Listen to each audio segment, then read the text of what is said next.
мы смотрим на это озеро. Это озеро очень красивое, не только вот на берег придешь, а когда ты по нему, скажем, гребешь или плывешь по нему, такие места там есть. Просто удивительно, что, оказывается, в Казани такие места есть, если с озера смотреть. Его длина 4 километра, озеро Кабан, поэтому там очень разные места. Много птиц плавает, уток разных видов.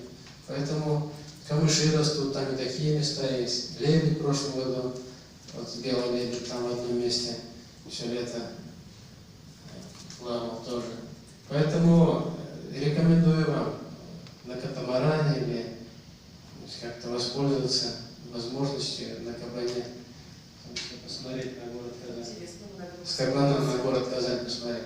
Очень интересное зрелище.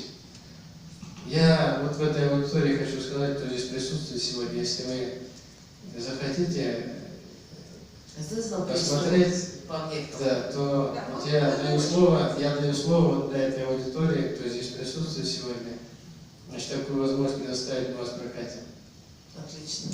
Мое обязательство. Поэтому заявки сегодня принимаю от вас по этому. Хорошо. И, как скажете, на драконе, на катамаране, на лодку можно посадить, пожалуйста. Я думаю, все воспользуются. Конечно. Да, есть еще вопрос, коллеги?